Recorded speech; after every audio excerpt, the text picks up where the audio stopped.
Today's YouTube video, what happens when you go under contract? Buying or selling a home is one of the biggest financial decisions of your life. We're talking hundreds of thousands of dollars, a mountain of paperwork, and enough legalese to make your head spin.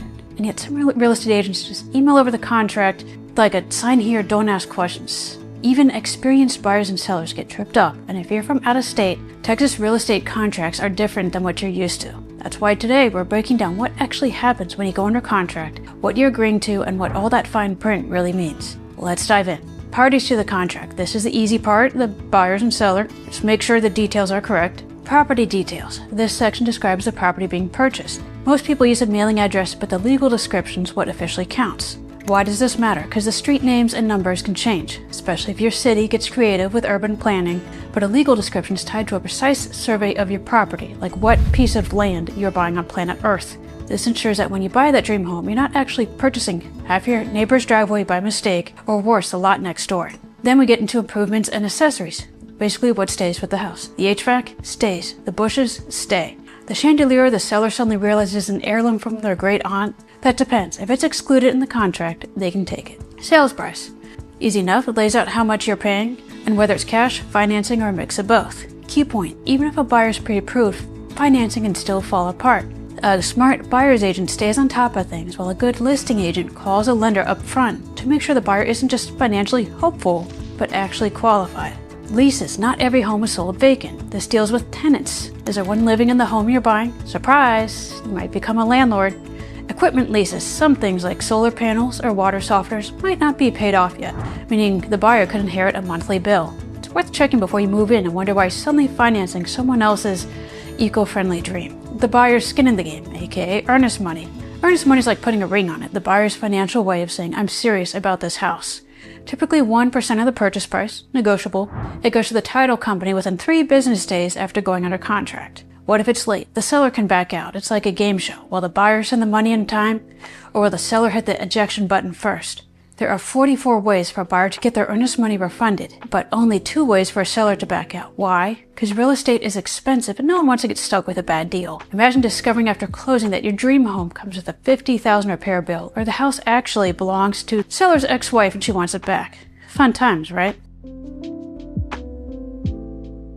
The option fee. Buyers get out of jail free card. Not every state has this. The option fee, about $10 per day for 7 to 10 days, negotiable, gives the buyer the right to cancel for any reason during the option period. The shorter the period and the higher the fee, the more serious the buyer looks to the seller. For buyers, this is your time to get an inspection done and find out if the house is a dream home or a money pit. After the inspection, you can negotiate repairs or credits if the seller agrees. Better to ask for a credit so you can hire your own contractor. Walk away if the issue is scary enough, or accept it as is if the seller isn't budging. Sellers, be ready to negotiate. Most buyers will ask for something, but don't worry, your agent will assist with negotiations, and a half-decent buyer agent will prevent that buyer from asking for any little thing on the report. If you say no to repairs, be prepared for a price reduction request instead. Seller, beware, if the buyer backs out, you'll have to disclose any found issues to future buyers. Title. Who actually owns this house? The title company ensures that when you buy the home, no long-lost relatives, ex-spouses, or unpaid debts actually pop up calling dibs on the property. While negotiable, typically the seller pays for the title policy. Why? The seller typically pays for transfer of ownership. The buyer typically pays for everything involved with securing their loan on the property, and it's not cheap. Title checks for liens, unpaid debts secured by the house, ownership disputes, HOA fees that mysteriously never got paid, or taxes, and they also issue a title insurance policy, which is definitely something you want. Imagine buying your dream home only for the IRS to come knocking. No thanks. The survey. Let's map it out. The survey shows property lines, so you know where your lawn ends and where your neighbor's gnome army begins. Easements, like shared driveways or for the utility company. Encroachments, polite way of saying, oops, Bob the neighbor's fence is actually in your yard. If major improvements have been made, like a pool or an addition, you'll probably need a new survey. If not, the seller's old one can work, if they can find it. Special notices and deal breakers. Restrictions. Want to run a daycare, an Airbnb, park an RV, keep a pet pig? You want to check if it's allowed first, and if it's a deal breaker, you want an out for yourself written into the contract. HOA rules. If the house is in an HOA, you must pay them. Ignore them too long, they can foreclose on your home. Utilities. If the property is in a special utility or public improvement district, that means extra fees for water, sewer, or drainage. Texas law requires the seller to disclose any extra taxes or fees, and there's more paperwork. For waterfront property, tidewaters, we're not in the Gulf, no worries there. Water level fluctuations. If you're buying property on the edge of Canyon Lake, your lakefront land will fluctuate based on how high the lake is. Seems like common sense. Mold. If the home has mold and was professionally treated, the seller has to disclose it. Property conditions. Seller lets buyer and their inspector poke around during reasonable hours, so no surprise midnight visits. Seller will keep the utilities running. Can't check for plumbing leaks if the water's off. Seller disclosure notice. It's required with few exceptions. If not provided, the buyer can back out at any time. Lead paint. If the house was built before 1978, there's a form for it. As is provided the seller completes certain repairs and treatments. This one confuses a lot of people. In this case, as is means you're not requiring the seller to do something as a condition of going under contract. The buyer can still inspect and negotiate or back out if something's shady. Lender required repairs. Neither party has to pay for it. Everything's negotiable. The whole contract's negotiable. Completion of repairs. Unless, in writing otherwise, the seller has to finish it by closing, show proof, and hand over warranties, and no do-it-yourself fix is allowed. Environmental matters. Are there wetlands or endangered animals on the property? Not too common in the suburbs. Residential service contracts. This just means the optional home warranty. It confuses people too. Homeowner insurance covers big things the lender actually cares about, like if the house burns down, or hail damages the roof so bad water starts leaking in and ruining everything else. The home warranty covers things the lender doesn't care about, like a broken dishwasher. Broker and sales agent disclosure. Is the buyer, seller, an agent or related to their agent? Closing. It's official. Now, first, when is a closing date? It's when everything becomes official, but here's the kicker. The buyer can't actually move in until the seller's money's sent. Want to close on a Friday afternoon? Bad idea.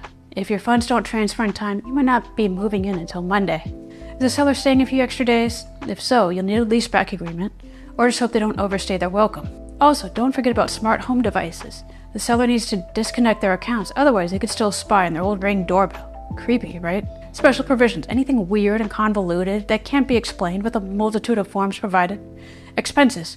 Seller's expenses. They're not off the hook yet.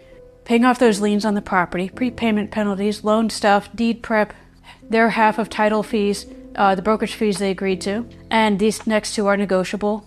Credit to the buyer or the buyer's brokerage fee. Buyers. Brace yourself, it's a whole list. Buyers have the down payment, appraisals, loan fees, credit checks, loan docs, interest, according fees, title policies, inspections, escrow fees, insurance premiums, taxes, VA funding fees, and more. Brokerage fees the buyer agreed to. So that's why the buyers are asking for help. Prorations. If it's paid at the end of the year in Texas, like property taxes, the seller gives the buyer a credit for the part of the year they own the home, January 1st to closing. If it's paid at the beginning of the year or quarter, like HOA fees, the buyer gives the seller a credit for the part of the time they'll own the home. Sellers, you'll get a check after closing for any unused homeowner insurance or escrow fees. If something goes wrong, if the house catches on fire or meets some other tragic fate after the contract's in effect, the seller has to fix up and make it look like it did before, ideally by closing. If they don't, and it's not their fault, the buyer can bail and get their earnest money back. Give the seller an extra 15 days to fix it and extend the closing date, or take it as is, if insurance allows it, with a discount equal to the seller's insurance deductible at closing. The seller still has to do their thing under this contract, no excuses. Default. If the buyer drops the ball, they're in default, and the seller gets to demand performance, meaning force them to buy the house, take legal action, or both. Call it quits, keep the earnest money as liquidated damages, and break up with the buyer. If the seller messes up, they're in default, and the buyer gets to demand performance, meaning force them to sell the house, take legal action, or both, break up and get their earnest money back and find a new house. Mediation. Texas prefers if you work things out over friendly chat rather than suing each other. One last thing, the appraisal. If you're getting a loan, the bank will order an appraisal.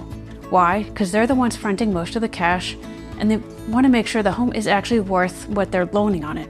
Why? If they have to foreclose on the house, they're stuck reselling it. They want to make sure they don't lose money. The appraisal comes in low, the buyers should make up the difference or negotiate with the seller, or the deal falls apart. If it comes in at value, great. If it comes in too high, well, congrats buyers, you got a deal. Sellers, you won't even know if it comes in higher than purchase price. The buyer pays for the appraisal, it's considered confidential. Even the agents involved only find out if it appraised or not. Even title doesn't have a copy of the appraised value or receive a copy of it. Pick a good agent that'll make sure you don't leave money on the table. Note, the tax appraised value is not accurate. Every day, I see sellers that are paying way too much in property taxes, like way over market value. Protest your taxes.